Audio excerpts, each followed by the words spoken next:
Welcome to iTutor Academy. In today's session, we will start with the Unit 2 of Mmpc 008, that is Computer Systems and Smart Devices.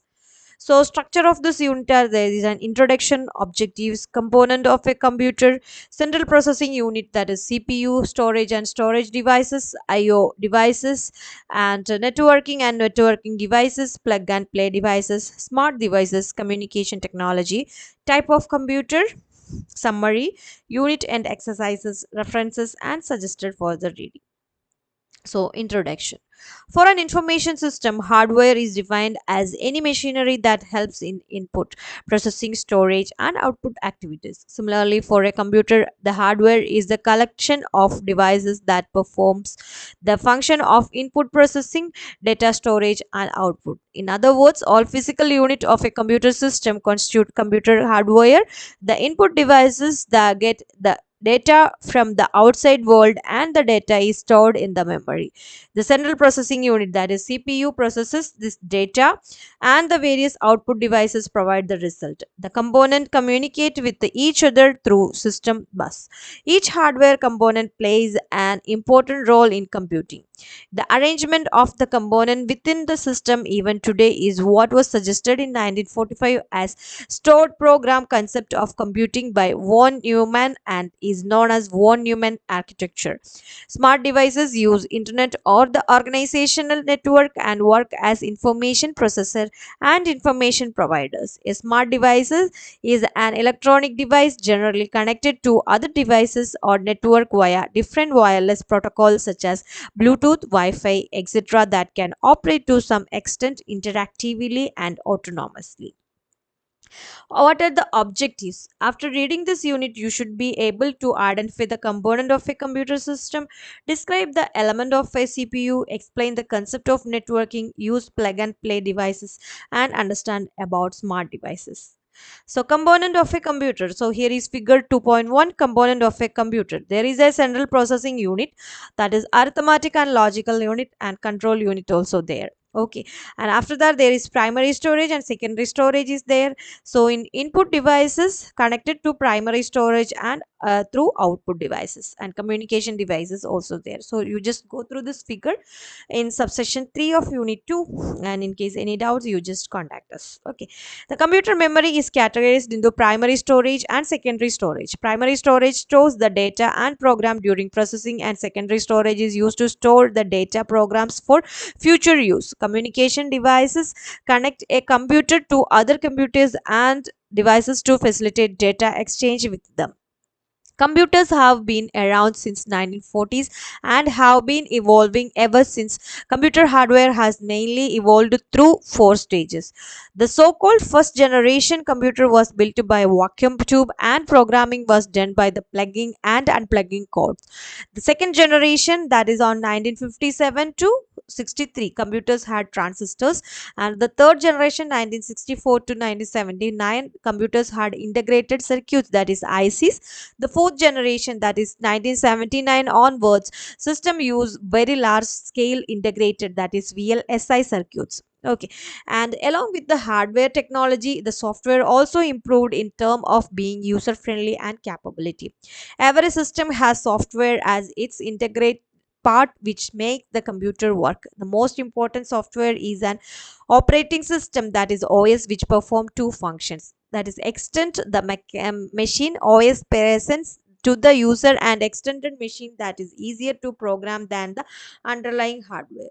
Manage resources such as processors, memories, timers, disk and mouse, network, printers, etc. OS provides an orderly and controlled allocation of the resources among the various programs competing for them. And central processing unit, in order to work, a computer needs some sort of brain. At the core of each computer there is a device called central processing unit, that is CPU, which is the brain of the computer, and CPU reads the program from the main memory and execute each step of the program, which may involve calculation and decision making. The CPU is responsible for controlling all devices of the computer through its component, the control unit. Okay, the CPU mainly consists of three parts. There is control unit, arithmetic, and logical unit (ALU), and its storage also referred to as the CPU registers. And the ALU is the unit which perform all mathematical calculation and logical operations. Okay. And program is consequences of instructions, and instruction may be an arithmetic operation, a logical operation, an assignment, or a jump. The control unit sequentially assess program instructions, decode them, and directs ALU. And main memory also referred to as primary storage, input devices and output devices, so that the program instruction can be carried out. Computer speed. The word length of CPU is the number of bytes it can process in a single cycle. A 64-byte machine can process 64 bytes in a single cycle. A 64-byte machine is faster than 32-byte machine. So today, as faster as 256-byte processor are available, which are much faster than what we used to have earlier. Okay, so that is the computer speed. And there is no direct relation between clock frequency and the speed of a system, so there are benchmark programs that are run to establish the speed of the computer. Okay. And what is RISC? That is reduced instruction set computers. Okay. And storage and storage devices. The large amount of data is stored on a computer using various type of storage media. The storage media is distinguished by their relative speed, capacity, and resilience to failure. Volatile storage is there. Information residing in such a storage need continuous power supply.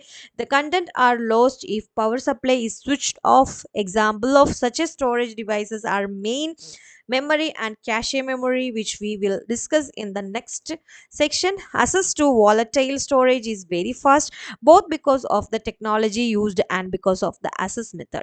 And non-volatile storage. The non-volatile storage media do not require power supply to retain their content, and example of such a storage media are disk and magnetic type. Disk is used for online storage while tape are used for archival storage.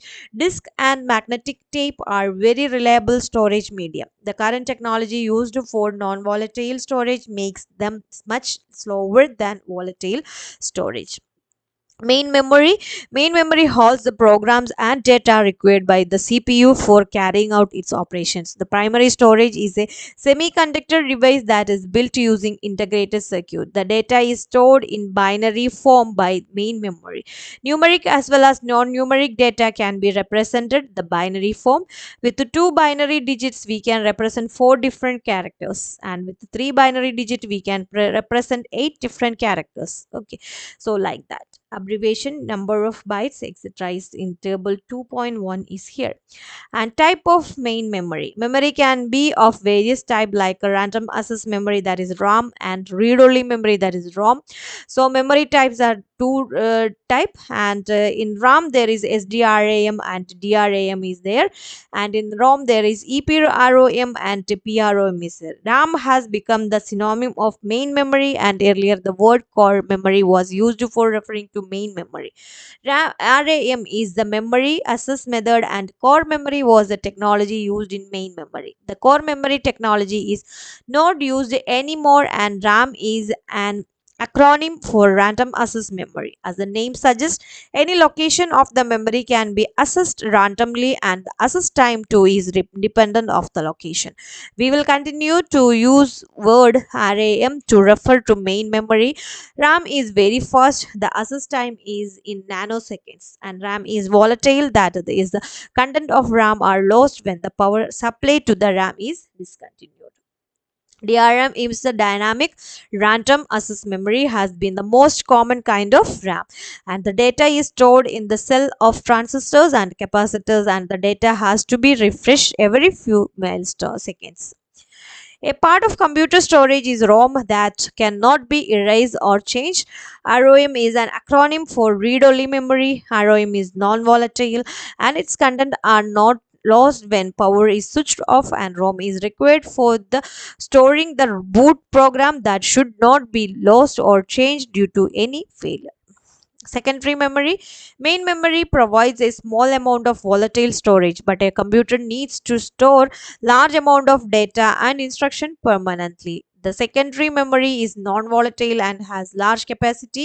The secondary memory is slow as compared to main memory, and various technologies are used for secondary memory. Some provides random access and other provide sequential access. In sequential access, data must be accessed in the order in which it is stored. For example, if we have stored data of students in the order of their roll numbers, then to retrieve data of student with roll number 20, we need to read the data of student with roll number was 01 to 19 before we can access the described data. So like that.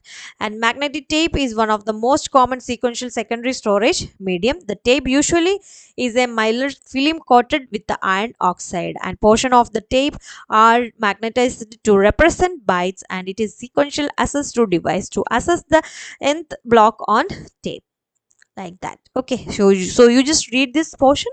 This is all about the computer and its devices, and what all explanation. And what is capacity? Capacity is a symbol one that is especially involved in most every type of RAID setup used.